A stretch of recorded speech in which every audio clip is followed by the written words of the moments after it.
अमेरिकी कार्रवाई से तनाव बढ़ गया है। आर पार के मूड में ईरान नजर आ रहा है, इसीलिए इस्लामाबाद में पीस टॉक पर संकट गहरा गया है। जी हां, पूरी तफसील इस वीडियो के जरिए आपको देंगे। नमस्कार, स्वागत है आपका। सोशल मीडिया प्लेटफॉर्म देख रहे हैं आप। ईरान और अमेरिका के बीच तनाव उस समय बढ़ गया जब ओमान की खाड़ी में एक ईरानी जहाज को रोका गया।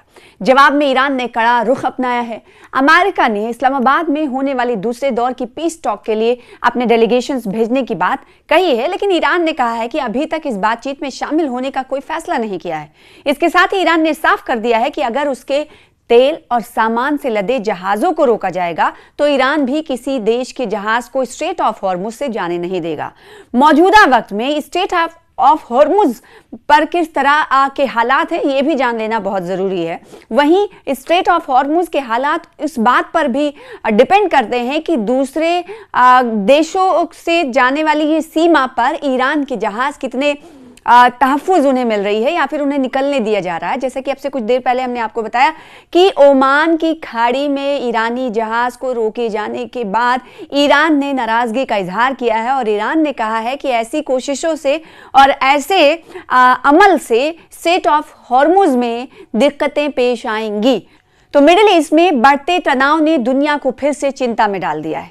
जी हां, ईरान की कमर्शियल जहाज है जिसका नाम है टुस्का, उसने 19 अप्रैल को ओमान की खाड़ी से अमेरिकी घेराबंदी तोड़ते हुए निकलने की कोशिश की, लेकिन अमेरिकी नेवी ने ईरान की उस कमर्शियल जहाज पर हमला कर दिया और उसे सीज कर लिया। आपको याद ही होगा, यहां पर डोनाल्ड ट्रंप अमेरिकी राष्ट्रपति हैं, उन्होंने कहा था कि भले स्ट्रेट ऑफ हॉर्मुज से किसी और देश के जहाज निकल आएंगे, लेकिन अमेरिकी नेवी बाड़ेबंदी करेगी और वहां से किसी और देश के जहाज को जाने नहीं देगी, खा वो ईरान का ही क्यों ना हो। और इसी तरीके से होता हुआ दिखाई दिया। ये किसी और देश के साथ नहीं हुआ बल्कि ईरान के साथ ही हुआ।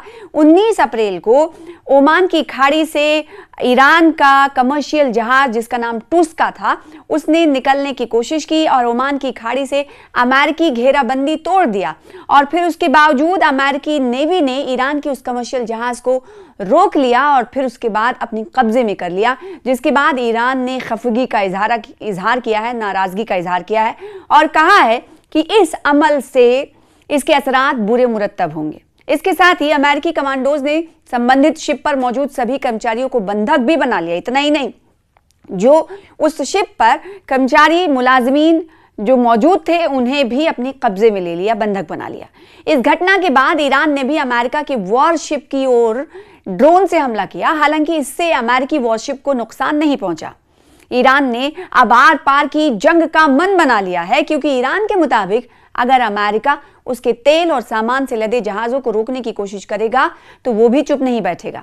ईरान ने अब दो टूक अंदाज में कह दिया है कि अगर उसके जहाजों के लिए रास्ते बंद रहेंगे तो वो भी किसी दूसरे मुल्क के शिप को स्ट्रेट ऑफ हॉर्मुज से गुजरने नहीं देगा।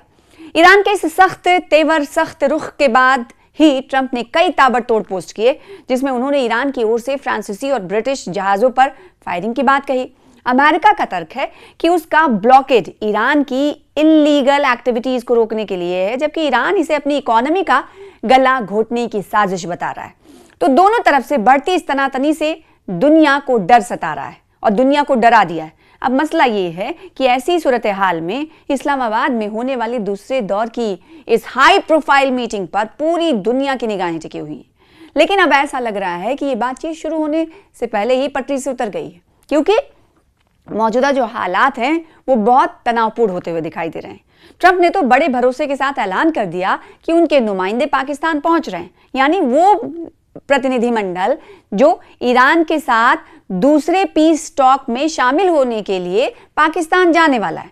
लेकिन ईरान ने पाकिस्तान जाने से इनकार कर दिया है। वो इसलिए नहीं कि वो पाकिस्तान में बातचीत करना नहीं चाहते। पहली जो वार्ता हुई थी वो पाकिस्तान में हुई थी, इस्लामाबाद में हुई थी। बड़े ही सफल तरीके से कहा गया था कि ये वार्ता कंप्लीट हुई है, लेकिन कुछ बिंदुओं पर बात नहीं बन पाई। लेकिन फिर भी आखिर में कहा गया कि बातचीत सही रही। उसके बाद हमने देखा कि जो 14 दिनों का सीज फायर लागू है वो लागू ही रहा। और यहाँ पर यह भी बताना बहुत ज़रूरी है कि 14 दिनों के सीज फायर के औकात अब कहाँ तक पहुँचे। तो आपको बताएं कि बुध के रोज़ यानी 22 अप्रैल को ये तारीख मुकम्मल हो जाएगी जब दोनों ममालिक के दरमियान, ईरान और अमेरिका के दरमियान सीज फायर लागू होने का दिन मुकम्मल हो जाएगा। उसके बाद ये देखना होगा। उससे पहले आज की जो बातचीत होने वाली है, क्या बातचीत की हामी भरता है ईरान या नहीं, ये देखने वाली बात है, क्योंकि इसी पर टिकी हुई है बात। अमेरिका ने तो कह दिया है कि हमारा प्रतिनिधिमंडल पाकिस्तान पहुंच रहा है। दूसरी तरफ ईरान की तरफ से कोई पशुपेश होता हुआ दिखाई नहीं दे रहा है, कोई प्रोसीडिंग होती हुई दिखाई नहीं दे रही है। तो ऐसे में ये अंदाजा लगाया जा रहा है कि कभी हाँ कभी ना, या हाँ ही ईरान की तरफ से या ना ही ईरान की तरफ से किया जाए। इनकार तो कर दिया गया है, लेकिन इस अमल पर कोई पेशरफ्त होते हुए नहीं दिखाई दे रही है। लेकिन हमने देखा कि अमेरिका पूरी तरीके से तैयार है, डेलीगेशन भी तैयार कर लिया है, कौन कौन से लोग जाएंगे। तो दूसरी तरफ ईरान का आपको ये बात यहाँ पर इसका जिक्र करना जरूरी है, क्योंकि ईरान में ही इस बातचीत की मुखालिफत की जा रही है। यानी अमेरिका के साथ आखिर बातचीत ईरान क्यों कर रहा है, ऐसा इसकी मुखालिफत की जा रही है। इसकी मुखालिफत ईरान में आला ऑफिशियल्स की तरफ से की जा रही है। वो जो पार्लियामेंट का भी हिस्सा यानी सांसद है, मेंबर ऑफ पार्लियामेंट है, उनकी तरफ से भी कहा जा रहा है कि अमेरिका एक ऐसा मुल्क है जिससे हमें बातचीत ही नहीं करनी है, हमें वही रवैया अपना के रखना है कि हमने दुनिया को जैसे दिखाया कि ईरान कभी झुकेगा नहीं। तो ईरान के फॉरेन मिनिस्ट्री ने साफ कह दिया है कि उन्होंने अभी तक बातचीत में शामिल होने का कोई फैसला नहीं किया है। ईरान के फॉरेन मिनिस्ट्री के स्पोक्स पर्सन है इस्माइल बाकई ने कहा है कि अमेरिका की बातें और उसके काम आपस में मेल नहीं खाते। एक तरफ अमेरिका समझौते की मेज पर मेज सजाने की बात करता है, तो दूसरी तरफ समंदर में ईरान के जहाजों पर हमले कर रहा है और आर्थिक घेराबंदी सख्त कर रहा है। ईरान का मानना है कि ऐसे माहौल में बातचीत का कोई फायदा नहीं है। ईरान के पीछे हटने की सबसे बड़ी वजह अमेरिका का दोहरा रवैया है।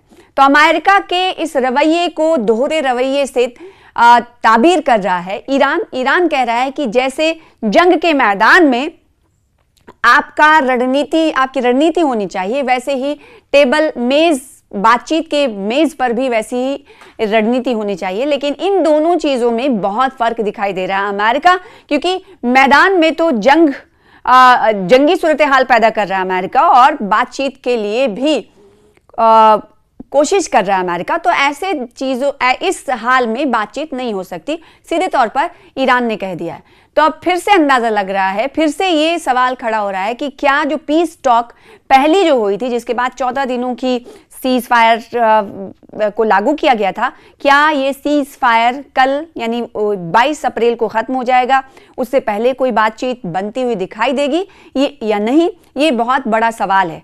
मौजूदा वक्त में यही सवाल है कि ईरान क्या बातचीत के लिए हामी भरेगा, क्या पाकिस्तान ईरान का डेलीगेशन आएगा, क्योंकि अमेरिका तो तैयार है बातचीत करने के लिए, लेकिन ईरान ने कह दिया है कि आप जंगी मैदान में, स्ट्रेट ऑफ हॉर्मुज में या फिर ओमान की खाड़ी में या फिर समंदर में आप हमारे जहाजों को निशाना बना रहे हैं। ऐसे में ऐसा हो ही नहीं सकता कि हम आपसे बातचीत करें।